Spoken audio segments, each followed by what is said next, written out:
الحمد لله وكفى وسلام على عباده الذين اصطفى أما بعد أعوذ بالله من الشيطان الرجيم بسم الله الرحمن الرحيم اقرأ باسم ربك الذي خلق الإنسان من علق اقرأ وربك الأكرم الذي علم بالقلم علم الإنسان ما لم يعلم وقال تعالى في آية آخر قل هل يستوي الذين يعلمون والذين لا يعلمون إنما يتذكر أولو الألباب صدق الله العظيم وقال النبي صلى الله تعالى عليه وآله وسلم إنما بعثت معلما أو كما قال عليه الصلاة والسلام۔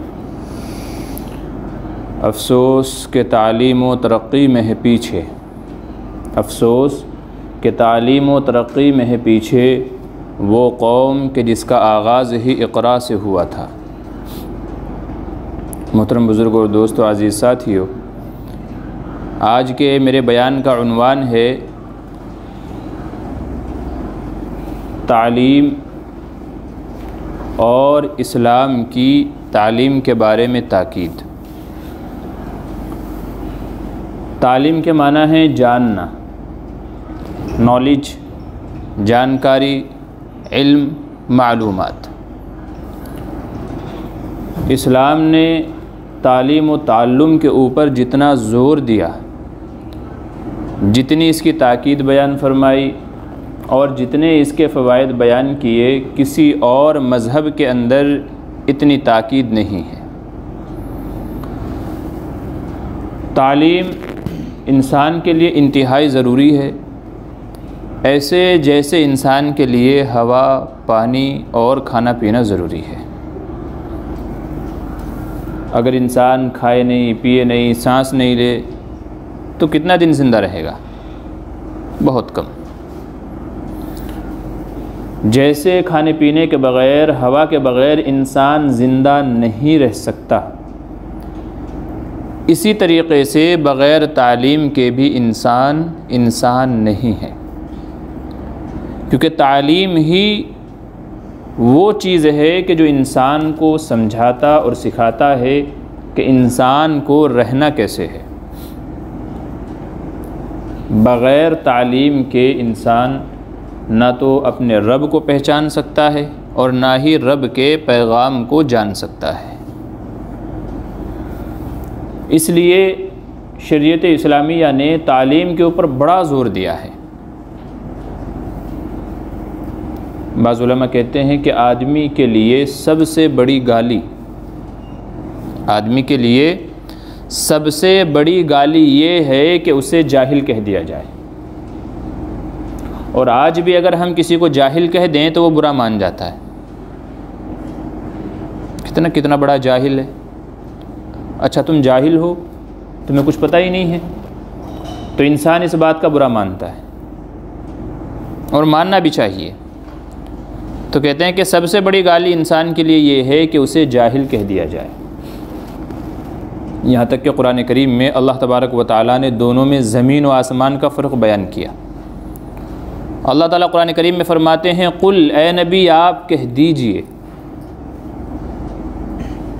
سمجھیے، تاکید سمجھیے کہ اللہ تبارک و تعالیٰ اپنے حبیب پاک محمد عربی صلی اللہ علیہ وسلم کے ذریعے لوگوں کو پیغام پہنچا رہے۔ اے نبی آپ کہہ دیجئے، قل، اے نبی آپ کہہ دیجئے، هل يستوي الذين يعلمون والذين لا يعلمون۔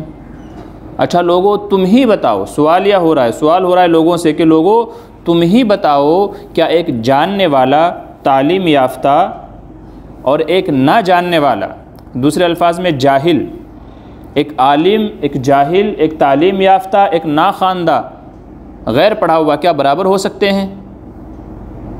برابر نہیں ہو سکتے ہیں۔ اور آگے فرمایا انما یتذکر اولو الالباب۔ ہم یہ جو قرآن کریم کی آیتوں کے اندر جو مثالیں، جو چیزیں بیان کر رہے ہیں، انہی سے وہی لوگ نصیحت حاصل کرتے ہیں جو عقل والے ہیں۔ جو عقل مند ہیں وہ ہماری آیتوں میں غور و فکر کرتے ہیں، وہ سمجھتے ہیں اور پھر جن باتوں کا اللہ تبارک و تعالیٰ نے حکم دیا ہے ان کے مطابق عمل کرتے ہیں۔ قل هل يستوي الذين، تو دونوں آدمی برابر نہیں ہو سکتے۔ دونوں میں زمین و آسمان کا فرق ہے۔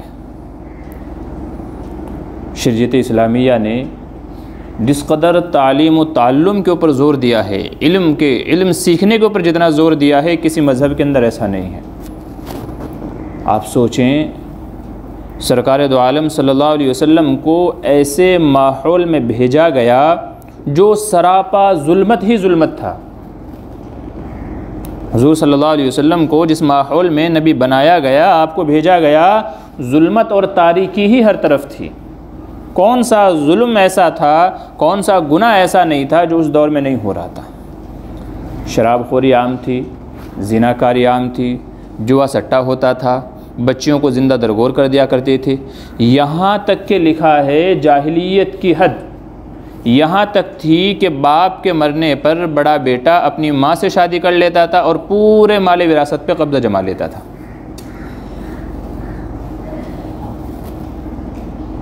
لوگ اپنی باندیوں سے غلط کاریاں کروایا کرتے تھے۔ کسی کو اپنا داماد کہلانا اپنے لیے بے عزتی سمجھتے تھے۔ ذرا سی بات پر برسوں سینکڑوں سال لڑائیاں چلتی تھی۔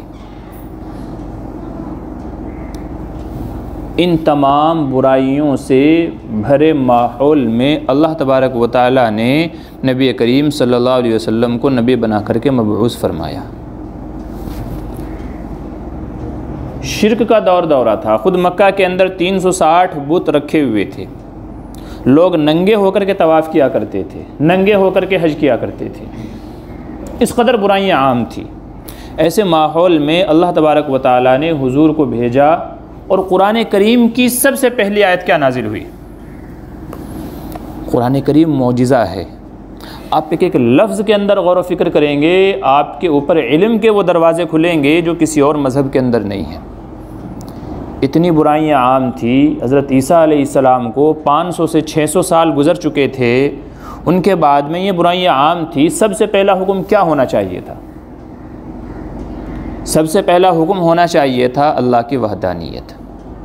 یا تو شراب کی برائی آتی، یا تو زنا کاری کی برائی آتی، یا جو اور دوسرے سماج کے اندر، معاشرے کے اندر بڑے بڑے گناہ تھے، ان کی برائیوں کے بارے میں آنا چاہیے تھا۔ لیکن تمام چیزوں کو چھوڑ کر کے سب سے پہلا حکم غار حرا میں کیا نازل ہوا؟ اقرا، اے نبی پڑھیے۔ اقرا کے معنی کیا ہے؟ پڑھیے، اے نبی پڑھیے۔ بسم ربک الذی خلق، خلق الانسان من علق، اقرأ وربک الاکرم الذی علم بالقلم، جس نے انسان کو قلم کے ذریعے سکھایا۔ علم الانسان ما لم یعلم، انسان کو وہ باتیں سکھائی جو وہ نہیں جانتا تھا۔ سب سے پہلا حکم ہے تعلیم کے بارے میں، علم کے بارے میں۔ علم الانسان ما لم یعلم، سب سے پہلا حکم ہے اقرا، اے نبی پڑھیے۔ شرک کا، جہالت کا دور تھا۔ اس زمانے کو زمانہ جاہلیت اسی لیے کہتے ہیں، جاہل اسی سے بنا ہے جاہلیت، جہالت والا دور، جہالت والا زمانہ۔ اس قدر برائیاں عام تھی، اسی کی وجہ سے کہا جاتا ہے زمانہ جاہلیت۔ ایک زمانہ اسلام ہے، ایک زمانہ جاہلیت ہے۔ حضور صلی اللہ علیہ وسلم کے نبوت کا دعویٰ کرنے سے پہلے جو برائیاں سماج کے اندر عام تھی وہ زمانہ جاہلیت کہلاتا ہے۔ جب حضور نے اسلام کے پیغام کو عام کیا، لوگوں کو مسائل سکھائے، دین سکھایا، اسلام سکھایا، پھر وہ برائیاں ختم ہو گئی، وہ دور اسلام کہلاتا ہے۔ آج بھی کہتے ہیں نا یار کیا زمانہ جاہلیت والی باتیں کر رہا ہے، یہ سب جاہلیت کی باتیں ہیں، کہتے ہیں نا ایسی۔ اس سے مراد وہی دور کی باتیں ہیں، رسم و رواج، من گھڑت باتیں، وہی سب ہیں۔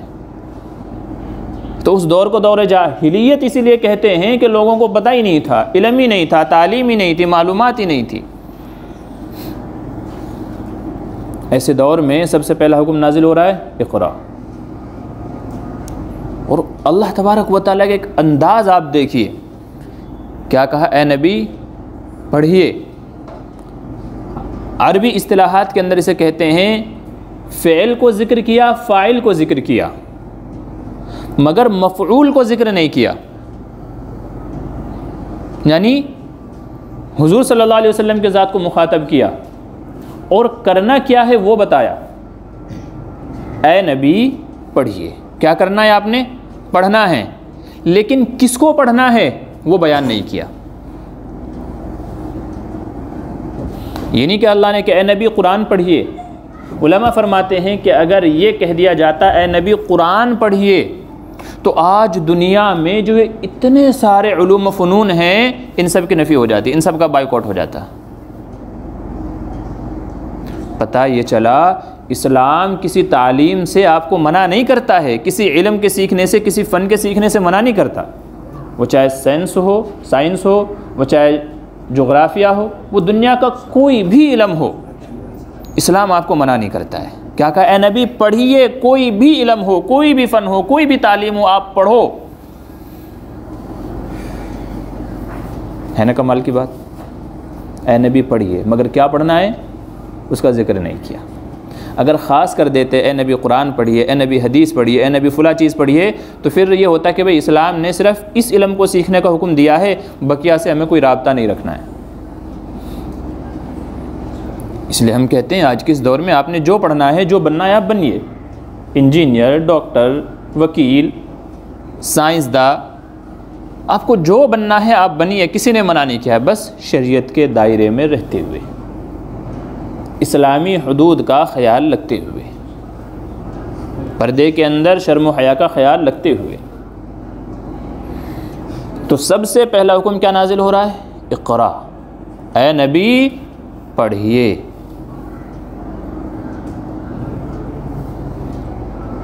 سب سے پہلا حکم نازل ہو رہا ہے۔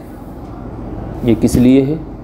یہ رہتی دنیا تک کے انسانوں کو بتانے اور سکھانے کے لیے ہے کہ سب سے پہلے آپ نے کیا کرنا ہے؟ علم حاصل کرنا ہے۔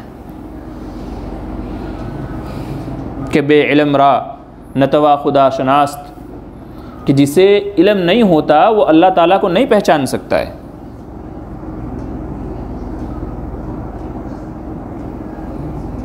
حضرت علی رضی اللہ عنہ کا فرمان ہے کہ اگر ایک طرف علم ہو اور ایک طرف مال ہو تو میں علم کو چوز کرنا پسند کروں گا۔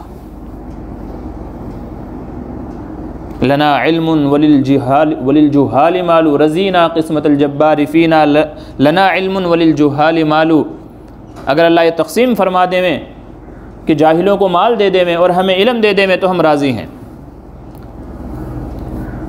فإن المال يفني والعلم لا يزال، اس لیے کہ مال ایک دن فنا ہو جائے گا، ختم ہو جائے گا، علم کو زوال نہیں ہے، علم کبھی ختم نہیں ہوگا۔ اور تو اور حضرت علی رضی اللہ عنہ خود فرماتے ہیں کہ جس نے مجھے ایک آیت بھی سکھا دی، کیا کہہ رہے ہیں؟ کہ جس نے مجھے ایک آیت سکھا دی میں اس کا غلام ہوں، چاہے تو وہ مجھے بیچ دے اور چاہے تو مجھ سے اپنی خدمت لے۔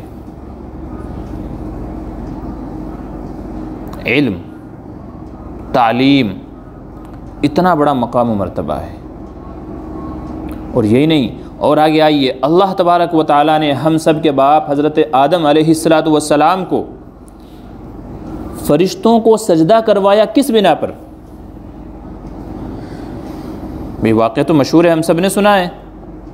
اللہ تبارک و تعالیٰ نے حضرت آدم علیہ السلام کو بنایا اور تمام فرشتوں سے کہا سجدہ کرو، سب نے سجدہ کیا سوائے ابلیس کے۔ وہیں سے شیطان کا اور انسان کا آپس میں مقابلہ شروع ہوا، شیطان کو بھگا دیا گیا کہ تو نے اللہ کا حکم نہیں مانا، لہذا تیرا یہاں کوئی کام نہیں۔ کیوں؟ قرآن کریم کہتا ہے اللہ تبارک و تعالیٰ نے فرشتوں پر اس انسان کی برتری کے لیے، چونکہ جب اللہ تعالیٰ نے حضرت آدم علیہ السلام کو بنانے کا ارادہ کیا تو فرشتوں نے بطور اعتراض کے یہ کہا تھا، چونکہ اس کی قسمت دیکھ لی تھی، لوح محفوظ میں یہ انسان جا کر کے خون خرابہ کرے گا، قطع تعلق کرے گا، مال و دولت کے پیچھے بھاگے گا، وہ ساری انہوں نے لوح محفوظ میں دیکھ لی تھی۔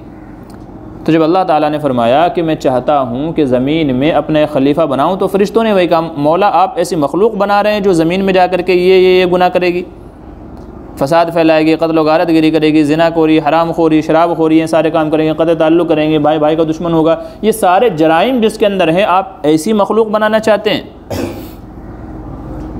اللہ تعالیٰ نے فرمایا تھا انی اعلم ما لا تعلمون، جو باتیں میں جانتا ہوں تم نہیں جانتے۔ حضرت آدم علیہ السلام کو بنا کر کے تیار کر دیا گیا، فرشتوں کے سامنے رونمائی ہوئی۔ جب حضرت آدم علیہ السلام کو بنا کر کے تیار کر دیا گیا تو تمام فرشتوں کو بلایا گیا، حضرت آدم علیہ السلام کو بھی بلایا گیا۔ اللہ تعالیٰ نے کچھ سوال پوچھے پہلے فرشتوں سے، اچھا بتاؤ ان کے جوابات کیا ہیں؟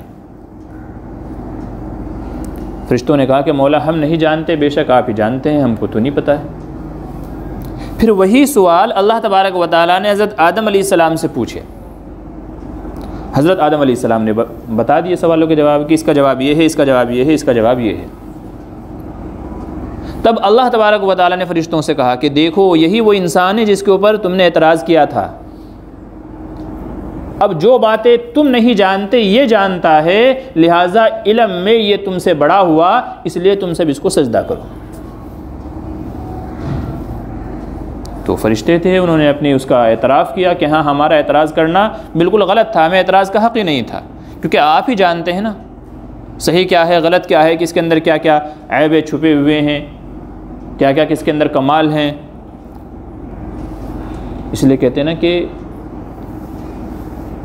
ہر گنہگار کا ایک مستقبل ہوتا ہے اور ہر متقی کا ایک پاسٹ ہوتا ہے، لہذا کسی کے معاملے میں قاضی نہ بنو،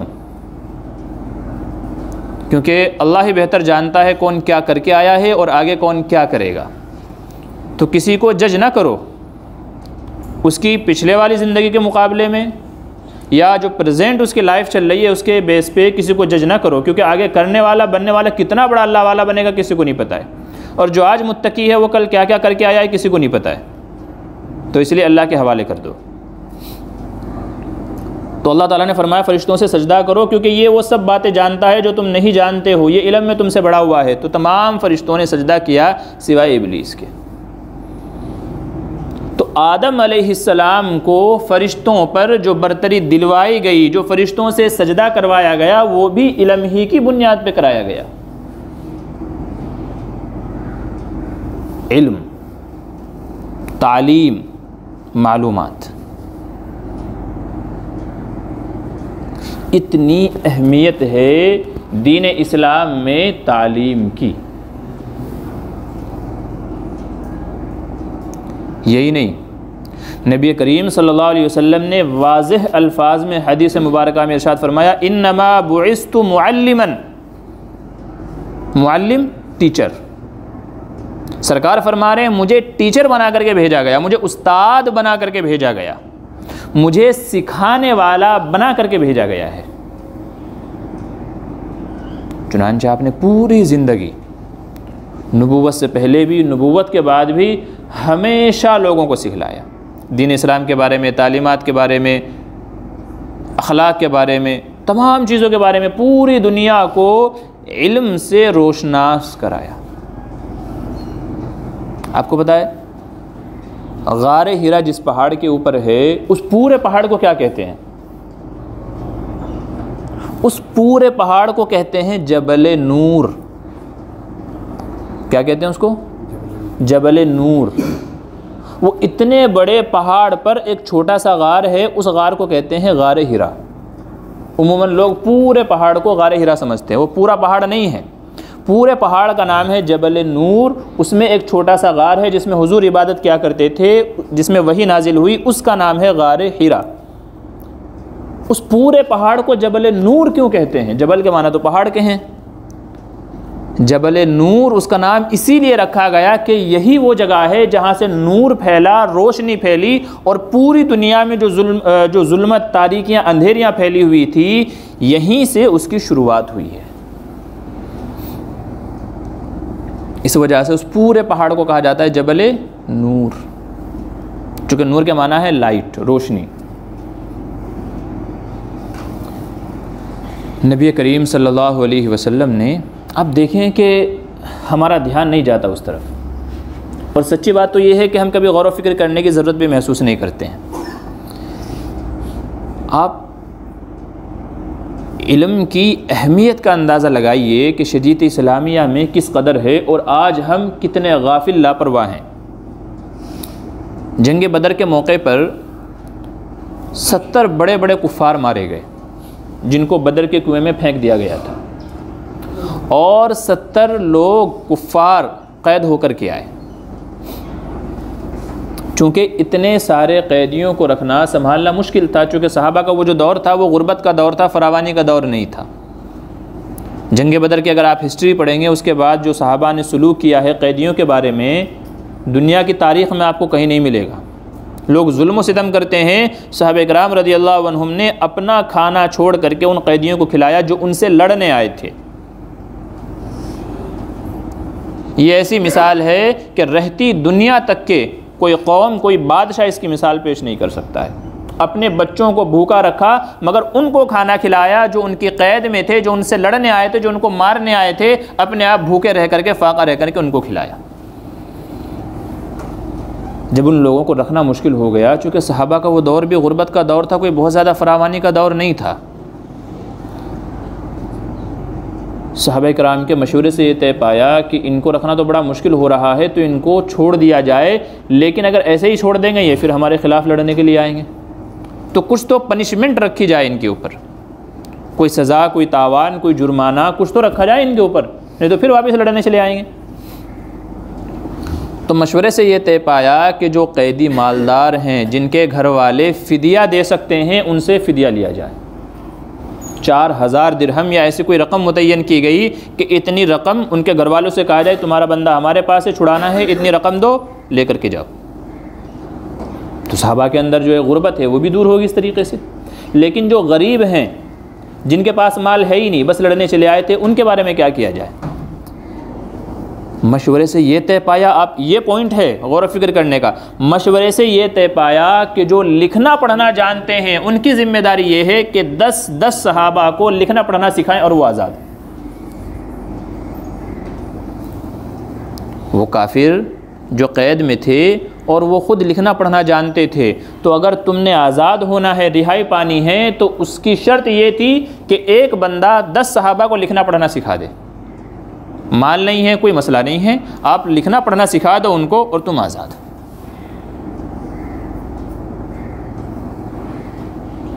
کس چیز کو بتایا جا رہا ہے؟ علم کو، کہ آپ سکھا دو لکھنا پڑھنا، اس کے بدلے میں آزاد ہو، جو چاہے کرو، جہاں جانا ہے جاؤ۔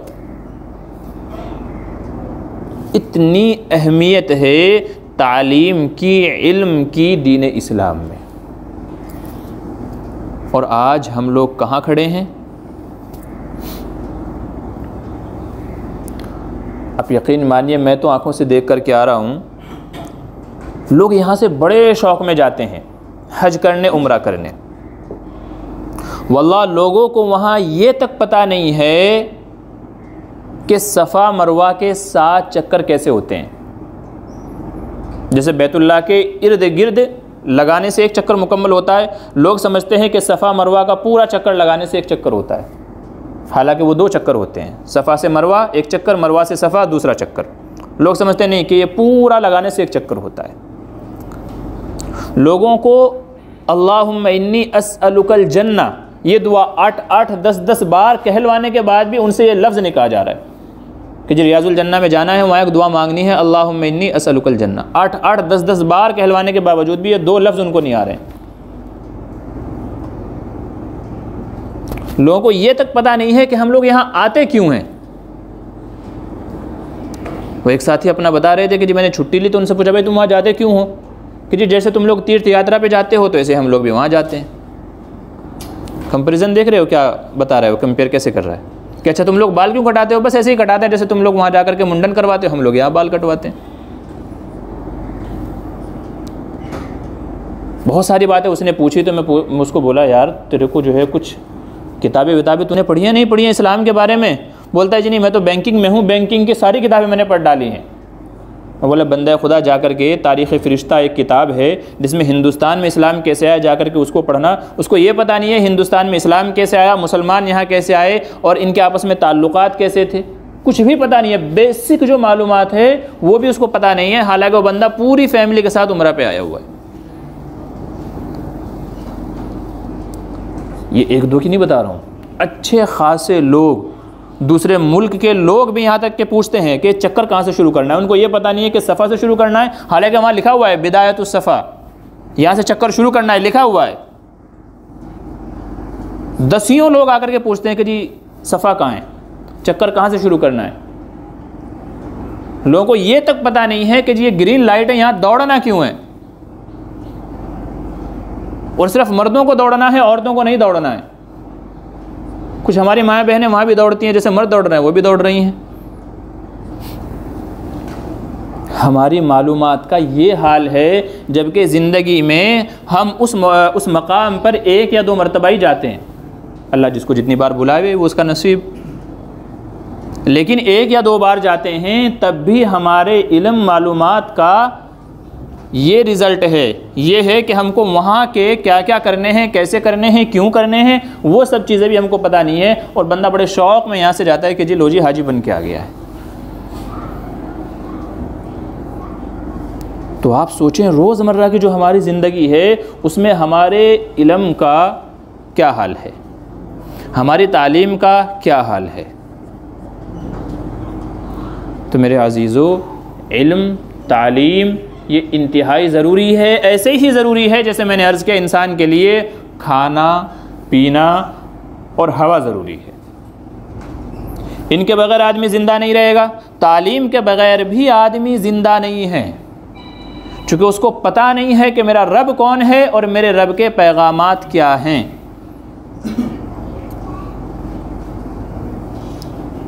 ایسا بندہ معاشرے میں ایک بہترین کیریکٹر والا نہیں بن سکتا ہے. جسے علم نہیں ہے، معلومات نہیں ہے، اس لیے کہتے ہیں یار کیا جاہل آدمی ہے، اس کو پتہ ہی نہیں ہے کیسے بات کرنی ہے، کیسے رہنا ہے، گھر میں کیسے رہنا ہے، عورتوں سے بات کرنی ہے، کیا جاہل آدمی ہے. وہ جاہل کہتے ہی اسی لیے ہیں، اسے پتہ ہی نہیں ہے. تو جسے پتہ ہی نہیں ہے، جسے معلومات علم ہی نہیں ہے، تو بتائیے کہ وہ معاشرے میں، سماج میں ایک بہترین انسان کیسے بن سکتا ہے. لوگ نمبر ایک، لوگ نہ تو اس کی ذات سے فائدہ اٹھا پائیں گے، نمبر دو لوگ اس کے شر اور برائی سے بھی نہیں بچ پائیں گے، کیونکہ اس کو پتہ ہی نہیں ہے فائدہ لوگوں کو کیسے پہنچانا ہے اور اپنے نقصان سے لوگوں کو کیسے بچانا ہے، اس کو پتہ ہی نہیں ہے. علم اور معلومات انتہائی ضروری ہے. اور یہ جو علم معلومات کی بات ہو رہی ہے، دنیاوی علوم کے ساتھ ساتھ بلکہ اس سے بڑھ کر کے دین کے بارے میں ہے. دین کا علم، دین کی معلومات، کیونکہ دین کا جو علم ہے، اسلام کی جو تعلیم ہے، وہی آپ کو تمام کامیابیاں سکھاتی ہے. تمام کامیابیاں اسی کے اندر چھپی ہوئی ہیں. اس لیے بالخصوص عید کے بعد میں مدارس میں ایڈمیشن شروع ہوتے ہیں. اگر آپ کے یہاں 2 اولاد 3 اولاد ہیں تو کم سے کم اتنا ضرور کر جائیں کہ اپنے ایصال ثواب کے لیے صحیح کم سے کم ایک اولاد کو ضرور حافظ عالم بنا کر کے چلے جائیں. سارے بچوں کو تو ہم لوگ اسکول میں ڈالتے ہی ڈالتے ہیں. اچھا، اور یہ بھی افسوس کی بات ہے، واقعی آپ نوٹ کیجئے گا، ہم جب کسی کے گھر میں جاتے ہیں اور جب پوچھتے ہیں، بچوں کو دیکھتے ہیں نا، پوچھتے ہیں، ہمارا سوال کیا ہوتا ہے؟ بیٹا کون سی کلاس میں ہو؟ یہ سوال ہوتا ہے نا بچوں سے، بیٹا کون سی کلاس میں ہو، بچہ کون سی کلاس میں پڑھ رہا ہے. یہ کبھی ہمارا سوال نہیں ہوتا کہ بچہ حافظ قرآن ہے کہ نہیں ہے، بچے نے کتنے پارے حفظ کر لیے ہیں، مدرسے میں جاتا ہے کہ نہیں جاتا. یہ کبھی ہمارا سوال نہیں ہوتا. پہلا سوال لٹرلی ہمارا یہ ہوتا ہے، کون سی کلاس میں بیٹا. دنیا کے بارے میں سوچئے کہ جو مرنے کے بعد کی زندگی، حشر کی زندگی، صراط مستقیم کی زندگی، جس کا ڈیپینڈ یہ دینی تعلیم کے اوپر ہے، کیا ہمیں اس کی ضرورت نہیں ہے؟ اس کی ضرورت دنیاوی تعلیم سے زیادہ ہے. تو اس لیے یہ ضرور کر جائیں معاشرے کے فائدے کے لیے، اپنے فائدے کے لیے، اپنے خاندان کے لیے، کہ اگر خاندان میں سے ایک بچہ حافظ قرآن بن گیا 10 لوگوں کا بیڑا پار ہے. تو کم سے کم اتنا ضرور کر جائیں کہ اپنی 2 اولاد 4 اولاد میں سے کسی ایک کو تو حافظ قرآن بنا جائیں آپ، جو آپ کے لیے بھی مفید ہو، معاشرے کے لیے بھی مفید ہو. تو یہ ساری آج کا جو پیغام ہے وہ صرف اور صرف تعلیم کے اوپر ہے. اسلام نے کس قدر اہمیت دی ہے اس کے اوپر ہے. اس لیے ہمیں چاہیے کہ خود بھی تعلیم سے آراستہ ہوں، اپنے بچوں کے اندر بھی دین کی تعلیم بھی ڈالیں اور دنیاوی تعلیم بھی ڈالیں، دونوں طرح کی ان کو تعلیم دیں۔ آج ہمارا زیادہ زور صرف اور صرف دنیاوی تعلیم کے اوپر ہے، چونکہ اس کے فائدے ہم نے اپنی آنکھوں سے دیکھے ہیں، مگر میرے عزیزو جو دینی تعلیم ہے اس کے فائدے ہمیں یہ آنکھ بند ہونے کے بعد نظر آئیں گے۔ اس لیے دونوں کی فکر کرنی ہے، زیادہ دینی تعلیم کی فکر کرنی ہے۔ اللہ تعالیٰ کے نسل نے زیادہ عمل کی توفیق نصیب فرمائے، آمین ثم آمین۔